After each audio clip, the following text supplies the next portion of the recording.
Assalamualaikum para pemirsa.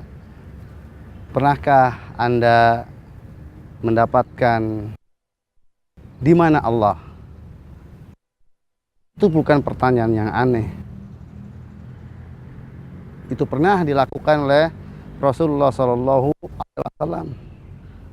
Bahkan Rasulullah Shallallahu Alaihi Wasallam menjadikan kemampuan, kebenaran menjawab atas pertanyaan tersebut sebagai bukti keimanan seseorang, bahwa iman seseorang itu benar. Di antara buktinya adalah benarnya jawaban dia ketika dia ditanya di mana Allah.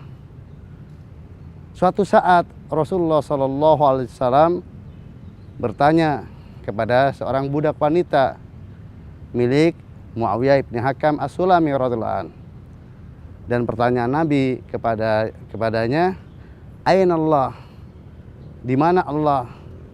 Lalu dia menjawab dengan mantap, "Fis sama," di atas langit. Pertanyaan yang kedua, Nabi tanyakan kepadanya, "Man ana?" Siapa saya? Maka budak tadi menjawab, "Anta Rasulullah." Anda itu adalah utusan Allah. Maka mendengar jawaban atas dua pertanyaan tersebut, Nabi Shallallahu Alaihi Wasallam bersabda kepada Muawiyah ibn Hakam As-Sulami radhiyallahu anhu, "A'tikha fa innaha mu'minah."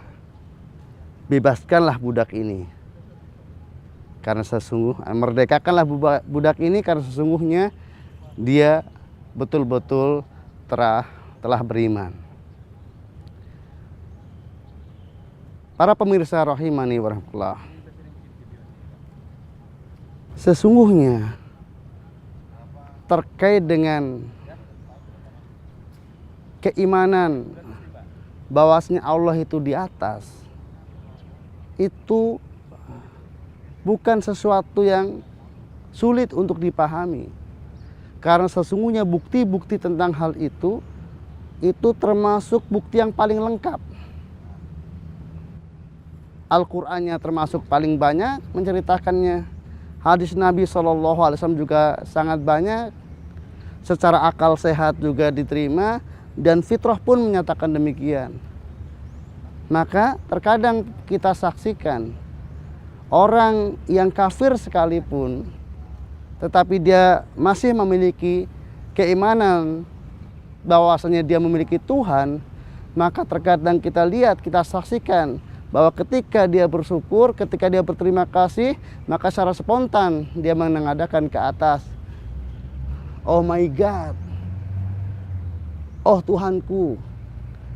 Dan demikian juga kadang kita saksikan orang-orang yang boleh dikatakan tidaklah termasuk orang yang belajar agama. Dia orang awam, bahkan mungkin jauh dari kehidupan agama, tetapi dia masih memiliki keimanan tentang bahwasanya dia punya Tuhan. Maka ketika dia ditanya, "Kapan rencana nikah? Kok sudah umur sekian belum nikah?" Katanya, "Itu mah tergantung yang di atas." Itu menunjukkan bahwa secara fitrah manusia itu mengimaninya. Dan kalau kemudian kita teliti dalil-dalil Al-Quran, terlalu banyak.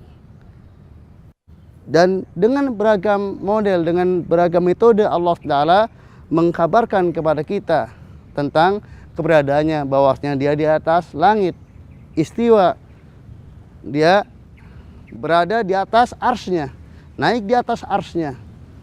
"A'amintum man fis sama," kata Allah, "apakah kalian merasa aman terhadap zat yang berada di langit?" Tsummastawa al-arsy, kemudian Allah naik meninggi di atas arsy-Nya, dan lain sebagainya.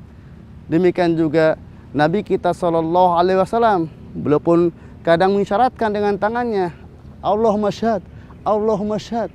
Ketika beliau meminta persaksian dari Allah bahwasanya para sahabatnya telah bersaksi bahwasanya beliau telah menjelaskan agama ini secara sempurna. Dan tentang bahwasanya berita Al-Quran diturunkan, maka turun tentunya dari atas ke bawah. Kemudian mi'rajnya Nabi SAW untuk bertemu Allah, maka beliau naik ke langit. Jadi dalil-dalil tentang itu secara wahyu itu tidak diragukan lagi dan jumlahnya tidak terhingga, yang menjelaskan tentang keberadaan Allah itu berada di atas. Lalu adapun secara akal, maka pun sesungguhnya sangat mudah untuk bisa dipahami bahwasanya Allah di atas. Maka kalau kemudian ditanyakan kepada kita, ketika Allah Ta'ala menciptakan makhluk, apakah Allah menciptakannya lalu makhluk itu diletakkan dalam diri Allah, dalam zat Allah? Atau ketika Allah menciptakan makhluk lalu Allah masuk ke dalam makhluk tersebut? Atau ketika Allah menciptakan makhluk, maka makhluk terpisah dari Allah SWT? Maka setiap orang yang memiliki akal yang sehat, maka tidak ada jawaban baginya kecuali kemungkinan yang ketiga, bahwasanya ketika Allah menciptakan makhluk, maka makhluk terpisah dari Allah Ta'ala, dan tidaklah Allah yang berada dalam makhluk atau makhluk itu yang berada dalam Allah Ta'ala. Nah, ketika terpisah, maka mana yang di atas, mana yang di bawah? Semua akal sehat maka menyatakan bahwasanya Allah yang di atas dan makhluknya yang di bawah. Dan demikian juga secara fitrah, setiap kita berdoa, bahkan ketika kita sujud sekalipun, maka yang kita mohon hati kita senantiasa mengarah yang berada di atas. Tidak pernah kemudian hati kita mengarahnya kemana-mana. Maka sangat aneh kalau kemudian orang ditanya di mana Allah, kemudian dia mengatakan Allah ada di mana-mana.